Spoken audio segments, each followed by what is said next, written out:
बिस्मिल्लाहिर्रहमानिर्रहीम। अस्सलाम वालेकुम जनाब। स्टोरी मैंने एक ही शेयर करनी है। अक्टूबर आने दो, देख लेंगे, इलेक्शन को मनसूख कर देंगे। ये जो फरवरी का इलेक्शन था इसको हम मनसूख कर लेंगे। ये एक बयान ने खलबली मचा दी है, एक नई हलचल मच गई है। लेकिन बात ये है कि भाई अक्टूबर से फिर पहले क्या होने लगा है, ये उससे भी बड़ी बात है।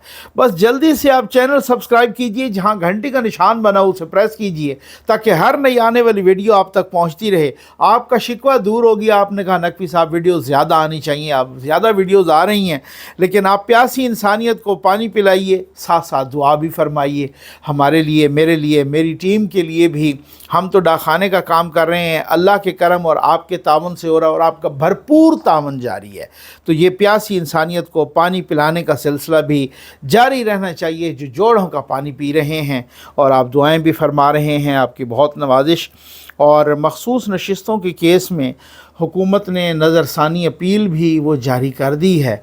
अब इस नज़रसानी अपील पे क्या होने लगा है, मैं सबसे पहले अब्दुल क़य्यूम सिद्दीकी साहब, जो कि बहुत ही ज़बरदस्त सहाफ़ी, अथेंटिक रिपोर्टर, बहुत ज़बरदस्त सहाफ़ी हैं, उनका मैं एक ट्वीट पढ़ने लगा हूँ और बहुत डंके की चोट पे उन्होंने लिखा है कि मखसूस नशिस्तों के अक्सरीती फ़ैसले के ख़िलाफ़ मुस्लिम लीग नून की नज़रसानी की दरख्वास्त पर नंबर लगाकर 3 रुकनी जजेस कमेटी को भिजवाई गई कि 2 अरकान का कहना था कि हम जैसे मेहनती जजों को छुट्टी भी करनी है। हम 2 माह के लिए छुट्टियों पर जा रहे हैं, और बहाना ये बनाया कि अभी तक तो तफसीली वजूहात भी नहीं आई, लिहाजा 2 माह बाद जब हम छुट्टियां करके वापस आएंगे तो मुकर्रर की जाएगी। ये है पूरा सच। अब समझ आ गई आपको कौन किन की तरफ इशारा था। एक जस्टिस मंसूर अली शाह साहब और एक जस्टिस मुनीब अख्तर साहब। मैंने कहा था ना कि ये जो प्रैक्टिस एंड प्रोसीजर बिल है ये हुकूमत के गले पड़ेगा, और ये गले पड़ा भी है, बाद में भी गले पड़ेगा। लेकिन इसमें वो कोई घबराने वाली बात नहीं है, जब लगनी हुई तो ये लग जाएगी। लेकिन अब बात ये है कि वज़ीर दिफा ने आसमा शिराजी साहबा के प्रोग्राम में एक बहुत बड़ी ब्रेकिंग दी है, और वो ब्रेकिंग मैं सबसे पहले सुनाना चाहता हूँ। वो कहते हैं जनाब कि अब सरगोशियाँ ये हो रही हैं कि मैसेजेस आ रहे हैं कि अक्टूबर आ लेने दो। ज़ाहिर है अक्टूबर में जस्टिस काजी फ़ायज़ साहब ने रिटायर हो जाना है, अक्टूबर आने दो, हम देख लेंगे, इलेक्शन भी ये मनसूख कर देंगे। ये आप ये सुनिए, फिर उसके बाद मैं आपके साथ एक्सक्लूसिव मालूमात शेयर करता हूँ। अक्टूबर से पहले क्या होने लगा है किसी को कानो कान नहीं खबर होगी। ये ज़रा थोड़ा हौसला रखिए, मैं बहुत कुछ बताने लगा हूँ, ये सुनिए ज़रा। सरगोशियां ये भी हुई हैं कि अक्टूबर आ लेंदे हो, इन्होंने फिर इलेक्शन भी जिहड़ा हैगा साडे अगे लगी दी हैगी दरखास्त, असीं वो भी कर लवां, वो भी निबड़ लवांगे। यानी जो सुप्रीम कोर्ट में इलेक्शंस के बारे में ऑडिट करने के हवाले से जो ऑडिट बाकी जो है कि जी नल एंड वाइड तो आपको लगता है कि ये धमकियां आ रही हैं इस तरह की? धमकियां तो नहीं, धमकियां तो लफ्ज तो मैं कतई तौर पे नहीं इस्तेमाल करूंगा, ना कोई पैगाम रसानी आई है। लेकिन ये बात जो है ये क्या कहते हैं वो गुलाम गर्दिशों में ये सरगोशियां हो रही हैं, इस बात का खदशा मौजूद है? जी बिल्कुल है। तो फिर इससे पहले अगर ऐसा कोई फैसला होता है तो इससे पहले हुकूमत भी ये चाहेगी कि भाई हम खुद ही चले जाएं घर। अब अगर कोई फैसला होता है और अदालतें उसको भी, इमरजेंसी को, मार्शल लॉ को, उसको भी फारिग कर दें, फिर क्या होगा? आई मीन सिस्टम तो सारा जो है वो किसी और सपोर्ट की तरफ बढ़ रहा है। देखिए ये लेट्स सी, मैं इस मौके पे कोई कंक्लूसिव रिमार्क नहीं देना चाहता, उसके 1000 मतलब निकलते हैं जी। तो लेकिन मेरा अपना ख्याल है कि हफ्ते 10 दिन के अंदर एक क्लैरिटी आ जाएगी सिचुएशन, अदलिया के हवाले से भी और सब इश्यूज के हवाले से आ जाएगी। और वो जो क्लैरिटी है वो मुस्बत होगी या मनफी होगी? मुल्क के लिए मुस्बत ही होगी। मुल्क के लिए मस्बत ही होगी, आपने देख लिया। और अल्हम्दुलिल्लाह जो मैंने इससे पहले की वीडियो की थी, मैंने आपको बताया था कि मुझे भी यही कहा है कि कोई 2 हफ्ते के अंदर अंदर कोई क्लैरिटी आ जाएगी। 2-2.5 हफ्ते के अंदर जिनसे मैंने बात की उन्होंने कहा था 2-2.5 हफ्ते। अगर इसमें कोई सूरत हाल डिटीरियोरेट हुई तो फिर वो दूसरा तरीका है इमरजेंसी वाला। अब तो लोग कह रहे हैं ना, अच्छा आसमा शिराजी साहबा बहुत ही मोतबर सहाफ़ी हैं, मेरा उनसे बहुत ही एहतराम का ताल्लुक़ है, लेकिन बात ये है कि जब मार्शल लॉ या इमरजेंसी आती होती है ना, तो फिर उससे पहले अदालतें फ़ारिग हो जाती हैं। ठीक हो गया ना, जजेस उससे पहले फ़ारिग हो जाते हैं, उसके बाद नहीं फ़ारिग होते, उससे पहले हो जाते हैं। उसके बाद वो कोई फ़ैसला अगर दें भी सही तो उस फ़ैसले की अहमियत इसलिए नहीं होती क्योंकि आइन सस्पेंड हो चुका होता है, या इमरजेंसी प्लस या मार्शल लॉ, आइन तो रहता नहीं होता। तो जब आइन ही नहीं रहता तो फिर अदालत वर्किंग नहीं कर सकती। ये बात ये है, फिर वो जज फ़ारिग हो जाते होते हैं। ये जो इफ्तिखार चौधरी के वक्त हुआ था वो फ़ैसला इमरजेंसी लगने से पहले आ चुका था, लेकिन फिर भी इमरजेंसी लगी थी, फिर भी जजेस फारिग हो गए थे। तो खैर वो एक अलग बात है। लेकिन अब मामला ये है कि वज़ीर दिफ़ा साहब कह रहे हैं कि वहाँ से ये सरगोशियाँ हो रही हैं कि आप अक्टूबर आ लेने दें, अक्टूबर के बाद जो दरख्वास्त आएगी हमारे पास हम देख लेंगे, हम इलेक्शन से भी निपट लेंगे और इलेक्शन फारिग कर देंगे हम, फरवरी वाला इलेक्शन। और फिर वो कहते हैं कि थोड़ा सा सब्र करें, हफ्ता 10 दिन में क्लैरिटी आ जाएगी और ये मुस्बत होगा। ये मुल्क, उन्होंने कहा कि ये मुस्बत होगा, उन्होंने कहा मुल्क के लिए कम से कम मुस्बत होगा। तो बहुत सारी चीज़ें मुल्क के लिए मुस्बत होने लगी हैं। जो लोग कह रहे हैं कि अक्टूबर आ लेने दें और उनको शायद ये है कि कादी फ़ायज़ साहब तो चले जाएंगे तो हम पीछे काले भोंड बैठ के तो सारा उधम मचाएंगे, उनके लिए इतला ये कि अक्टूबर से पहले भी बहुत कुछ हो सकता है और अक्टूबर से पहले बहुत सारे लोग फिर फारिग भी हो सकती हैं, क्योंकि ये हो नहीं सकता। अब मैं आपको बताऊं कि बहुत बड़े बड़े लोग, आप यकीन कीजिए कि बहुत सारे सहाफ़ी मुझ जैसे फ़कीर समेत, मुझ जैसे गरीब फ़कीर बंदे समेत, मैं कन्विंस हो गया हूँ कि अगर हथौड़े वाले सियासत कर सकते हैं तो फिर बंदूक वालों को सियासत करने का बिल्कुल राइट होना चाहिए। क्योंकि जब जजेस सियासत में मुलव्वस होंगे तो फिर अच्छा यार, अल्लाह को हाजिर नाज़िर जान के दिल पे हाथ रख के बताएं मुझे, मैं जितने मेरे लिए जो रिपोर्टर होता है ना, हम उनसे ख़बरें लेते हैं। असल सहाफ़ी मैं समझता हूँ होता ही रिपोर्टर है, चाहे वो किसी भी बीट का हो। असल सहाफ़ी वही होता है। जो सहाफ़ी यहाँ पे एंकर पर्सन होते हैं या जो लोग हम होते हैं, हम तो कभी कभी जाते हैं, ठीक हो गया ना। असल सहाफ़ी वही होता है। वो उस सवाल से मेरे सामने कोई बैठे, कोई भी, चाहे वो रिपोर्टर हो, चाहे कोई सहाफ़ी हो, एंकर हो, मुझे दिल पे हाथ रख के बताएं, ख़ास तौर पे जो कोर्ट रिपोर्टर हैं, वो कहें भाई जो ये जस्टिस अतर मिनल्ला साहब हैं ये सियासत नहीं कर रहे। जो जस्टिस अतर मिनल्ला साहब हैं उनको इंसाफ, कानून, आइन के तकाज़ों पर जज कहा जा सकता है।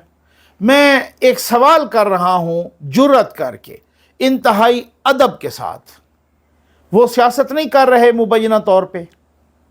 अब बड़ी अजीबो गरीब सी बड़ी मुसीबत है कि जब मुल्क में आप कहते हैं जनाब सस्ताई भी हो, बिजली भी हमें सस्ती करके दें, हमें पेट्रोल भी सस्ता करके दें, हमें चीज़ों का वो कंट्रोल भी करें, डॉलर का रेट भी कंट्रोल करें, इकॉनमी को भी ठीक करें, और उधर से आपने, मैं अब क्या कहूँ कि इस तरीके से भी इन लोगों को छोड़ा हुआ है। अब ये नारे लगा रहे हैं, ये आप देख लें, ये नारे लगा रहे हैं, ये किस तरह के नारे लगा रहे हैं। ये पार्लियामेंटेरियन है पीटीआई के।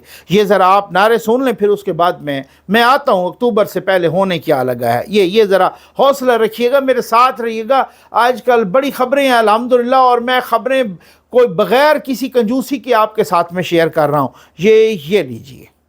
आईएसआई की बदमाशी, आईएसआई की बदमाशी, आईएसआई की बदमाशी, रिहा करो, रिहा करो, कौन को रिहा करो, कौन को रिहा करो।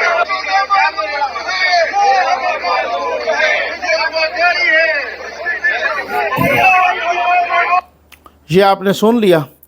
अब अगर पीटीएम वाले नारे लगाएं फ़ौज के ख़िलाफ़, आईएसआई के ख़िलाफ़ कोई, और उनको पकड़ के जनाब उनको मार के उसकी लाशें फेंक दी जाए, तो फिर मैं समझता हूँ इनके लिए रियायत क्यों है। ये अगर इस तरह के नारे लगाए हैं तो ये क्या आसमान से उतरी हुई मखलूक है? इनके लिए नारे क्यों हैं, रियायत क्यों है? वो बैठा हुआ बंदा जो अडियाला जेल में बैठा है, मुर्ग भी खा रहा है, बकरे भी खा रहा है, 12-15 लाख रुपए महीने की उस पर खर्च हो रहे हैं कौम के टैक्स के पैसों के, और वो आर्मी चीफ़ को भी गालियां देता है, वो चेयरमैन नैब को भी गालियां देता है, वो चीफ़ इलेक्शन कमिश्नर को भी गालियां देता है, वो नंगी गालियां दे रहा है, गलत अलकाबात से नवाज रहा है। उसके लिए रियायत क्यों है? क्या मसला है? उसके लिए क्यों रियायत है? उसके लिए ये मसला क्या है? उसका वो आसमान से उतरा हुआ है, उसके लिए क्या है? मैं तो हैरान हूँ कि भाई ये अभी तक, अब ये एक रिपोर्ट आई है कि पाकिस्तान तहरीक इंसाफ इमरान खान साहब की जेल में मुलाकातों और बेटों से फ़ोन पर बातचीत का शिकवा करती रहती है, मगर ये नसरुल्लाह मलिक साहब ने ये ट्वीट किया और लोगों ने भी किया है, ठीक है ना। मगर हक़ाइक़ ये हैं कि इमरान खान ने सितंबर 2023 से जुलाई 2024 तक कुल 1635 अफराद से मुलाकात की। अब आप अंदाज़ा करो 1 साल से कम अरसे, मतलब 7-8 महीनों में, जबकि उनके कमरा मुलाकात में 454 मुलाकातें हुई। इन मुलाकातों में फैमिली के 88, वकला 223, सियासी दोस्त 119, फैमिली स्पेशल डॉक्टर्स 14 शामिल हैं। अदालत में 1181 मुलाकातें ये उसके अलावा हैं, जिनमें वकला 591, फैमिली 273, मीडिया नुमाइंदे 317, बेटों के साथ व्हाट्सएप कॉल पर 13 कॉलें उन्होंने की हैं, यानी महीने में तकरीबन 2 दफ़ा। और वो कहता है मैं वॉकआउट कर जाऊंगा, नहीं तो मीडिया वालों को बुलाएं, वो इतना लाडला है। वो कहते हैं मैं वॉकआउट कर जाऊंगा। अब जिनके बारे में मैं आपको बताऊं कि ख्वाजा साद रफ़ीक साहब बिल्कुल निढाल हुए जा रहे थे, ये सनम जावेद साहबा, उनको रिहाई मिल गई है और इस्लामाबाद हाई कोर्ट ने कहा है कि इनको कभी भी अब गिरफ्तार आगे करना ही नहीं है, किसी केस में कब्र तक गिरफ्तार नहीं करना। ठीक हो गया। अब ये आप सुने, ये इनकी ज़बान सुने, इनकी ज़बान की शीरीनी सुने, ये हैं जो सबसे पुरअमन है। ये ज़रा आप सुन लीजिए। हमारे लीडर को हाथ नहीं लगाना चाहिए। घसीटेंगे इनको पूरे पाकिस्तान में इंशाल्लाह घसीटेंगे। क्या इमरान खान को गिरफ्तार करने की वजह वजह जो भी हो, उसके गिरेबान पे हाथ नहीं डालना चाहिए। उसके गिरेबान पे हाथ, हमारे गिरेबानों पे हाथ, और वो हाथ तोड़ेंगे। ऐसी की तैसी तुम्हारी ऐसी की तैसी हमारे पैसों में पल के हमारे गिरेबानों पे हाथ डालो। तुम हमारे गिरेबान पे हाथ डालोगे, वो हाथ तोड़ेंगे। जैसे तुम लोगों को बहुत शौक है ना हाथ तोड़ने का, अब जो होगा उसका जिम्मेदार हम नहीं है। हम बार बार कह रहे थे हमारे लीडर पे हाथ ना डालना, तुमने हमारे लीडर पे हाथ डाला, तुमने हम पे डाला है, वो हाथ तोड़ेंगे। किसी को पता है खान साहब को कहाँ पे लेके गए? अपनी अम्मी का रिश्ता देना, उन्होंने चेकिंग के लिए लेकर गए हैं, करके ले गए। तुम्हारी औकात क्या? तुमने उसके गिरेबान में हाथ डाला, जो हाथ उसके गिरेबान में डाला ना, वो हाथ तोड़ेंगे। अब ये आप मुझे बताएं, ये वो दहशतगर्द, ये तो खातून की भी तौहीन है, ये तो ख़ुद निस्वानियत की तौहीन है। उसके हाथ में सोटी है और ज़बान पे गाली है और नंगी गाली है, और वो नंगी गालियां फ़ौज को दे रही है। और जिस तरीके से वो, इस तरीके से जैसे वो डाकू, वो जैसे ख़वातीन की वो डाकू हसीना होती है, जिस तरीके से इनका अंदाज़ गुफ्तगू देखें, उनका चलने का अंदाज़ देखें, उनका गुफ्तगू का अंदाज़ देखें, उनकी ज़बान की शीरीनी देखें, फिर वो आगे काले भोंड आ जाते हैं। 2 कदम आगे बढ़ते हैं जनाब हुकूमत वाले, इस्टेब्लिशमेंट वाले, आगे काले भोंड आ जाते हैं। अब ये एक बड़ी मुसीबत है ना, एक बड़ा मसला है कि आप इकानमी के ठीक करें या आप काले भोंडों का इलाज करें। वज़ीर दिफा ने भी आज कहा है कि ये अमेरिका से इनको मदद मिल रही है। या अब किसी को भी कोई शक नहीं होना चाहिए। नारे लगे अमेरिका के ख़िलाफ़, साइफ़र जनाब अमेरिका की साजिश, और वो अपना बड़ा। मैं आपको एक बात बताऊं, ये मेरे हाथ में एक किताब है, ये बड़ा एक छोटा सा, मैं इसका सिर्फ एक सफ़ा पढ़ूंगा। इस किताब का नाम है आशुफ्ता बयानी। हबीबुल्लाह खटक साहब, ये एक्स ब्यूरोक्रेट हैं, सेक्रेटरी तक गए हैं। ये आशुफ्ता बयानी इस किताब का नाम है, बड़ी ज़बरदस्त किताब है। उससे सिर्फ मैं एक सफ़ा पढ़ूंगा। सफ़ा नंबर है इसका 157, 157। वो लिखते हैं अमेरिका से वफादारी की दौड़। ये आप ज़रा सुनिएगा, ये बहुत काम की बात है। मैं आता हूँ उस स्टोरी पे, अपनी उस स्टोरी पे ज़रूर आऊँगा कि होने क्या लगा है। वो कहते हैं कि 1980 में सिविल सर्विसेज के तीसरे मरले की तरबियत स्पेशलाइज्ड ट्रेनिंग के लिए हम सब वापस लाहौर आ गए थे। माल रोड पर डीएमजी कैंपस में क़याम था। क्लासेस भी यहीं ली जाती थीं। शाम को मुख्तलिफ अहम शख्सियात के साथ फ़र्शी नशिस्त रहती। ये एक दिलचस्प सेशन होता था। इब्तदा तो रस्मी तरीके से हो जाती थी, मगर जल्द बेतकल्लुफ़ी का उनसर गालिब आ जाता। अमेरिका के दो पुराने सफ़ीर मदऊ थे। मौजूदा वक्त में एक उनके फ़ॉरेन सर्विस के तरबीती शोबे से मुंसलिक थे। दूसरे साहब एक यूनिवर्सिटी में सफारतकारी यानी डिप्लोमेसी पढ़ा रहे थे। सवाल जवाब के वक्फे में पूछा गया। अब इन लोगों ने, CSS के स्टूडेंट्स ने पूछा अमेरिका के उन दो साबिक सफ़ीरों से। ये पूछ रहे हैं कि अमेरिका तीसरी दुनिया में आमरों की हिमायत करता है, दामे दरमे सुखने उनकी मदद करता है। अगर अचानक किसी हुक्मरान को दिल का दौरा पड़ जाए, अब ये ब्रैकेट में लिखते हैं कि वज़ादारी गालिब हुई, इसलिए ये नहीं कहा गया कि मुखालिफ गोली मार दे या कत्ल किया जाए, तो क्या अमेरिका की सारी सरमायाकारी या इन्वेस्टमेंट डूब जाएगी?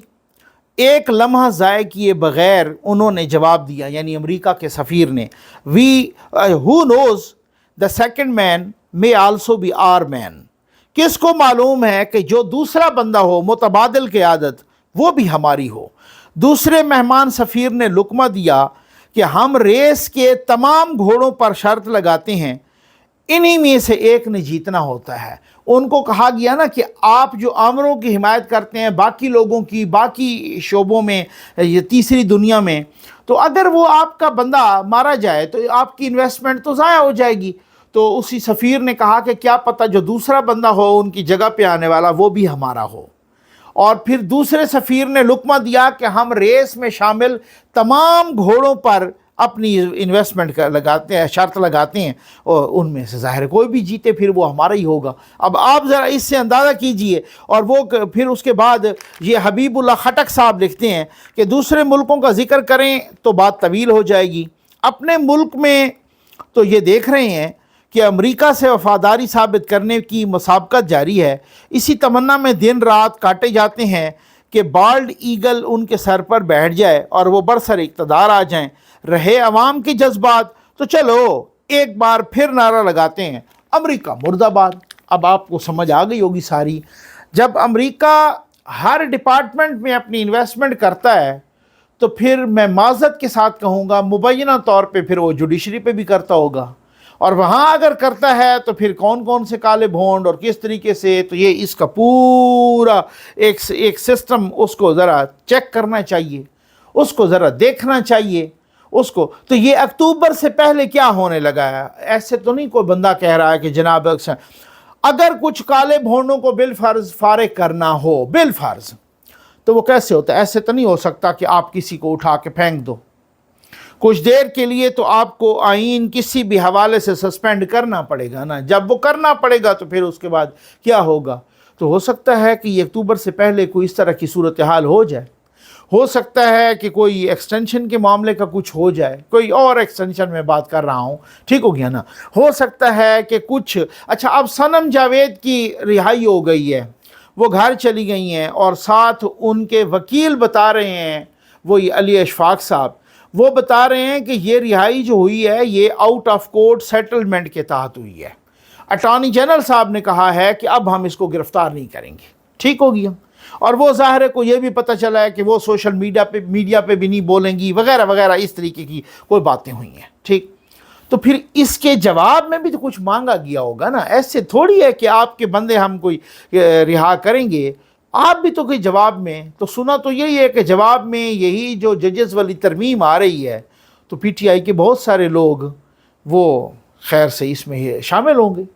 ये आप देखो ऊपर ऊपर से तो कई बातें होती हैं ना। तो क्या ये तरमीम आएगी? क्या ये कोई कुछ टाइम के लिए आइन को सस्पेंड करना है? कोई एक्सटेंशन होनी है? कुछ तो होना है कि अक्टूबर से पहले कुछ काले भोंडों को, जो हर एक बात में टांग अड़ा के बैठे हैं, उन्होंने मुल्क को कसम खाई हुई है मुबैन। ये मैं मालूमात की बुनियाद पे कहता हूँ, मेरा तजिया नहीं है, ये मैं वो सीधी सी बात है, मैं को डरता नहीं हूँ, लेकिन झूठ नहीं बोलना। तो मैं मालूमात की बुनियाद पे कह रहा हूँ कि वो कह रहे हैं कि जो टांग अड़ा के बैठे हैं, उन टांगों का भी तो कोई इलाज करना पड़ेगा ना। अब समझ आपको आ गई होगी, आप बहुत सियाने हैं, मुझसे बहुत ज़्यादा सियाने हैं। तो उन टांगों का इलाज अक्टूबर से पहले होगा। ऐसा नहीं है कि अक्टूबर आने दें और फिर। और मैं आपको हमेशा एक बात बता दूं, आखिरी बात बता रहा हूं, ये बात इस वीडियो की आखिरी बात, ये मैं आपको बात बता दूं कि वही एक आर्टिकल भी लिखा गालिबन वसअतुल्ला खान साहब ने, उन्होंने कहा कि अदालत या जज आपको हुकूक तो दिलवा सकते हैं, आपको इक़्तिदार नहीं दिलवा सकते। अब ये एक और बात है कि हुकूक होते हैं या कुछ और सहूलतकारी, मैं उसको यूँ कहूँगा कि ये काले भोंड आपकी सहूलतकारी तो कर सकते हैं, आपको इक़्तिदार नहीं दिलवा सकते। ये बात बिल्कुल ठीक है। जब भी अब नवाज शरीफ साहब के पास 2/3 मेजॉरिटी थी, जब उनको फारिग किया गया, वो बहुत कुछ कर सकते थे, वो भी एमरजेंसी लगा सकते थे, वो भी बहुत कुछ कर सकते थे। हुकूमत के पास, रियासत के पास बहुत बड़ी पावर होती है, लेकिन उनके पीछे इस्टेब्लिशमेंट नहीं थी, इस्टेब्लिशमेंट उनके मुखालिफ थी।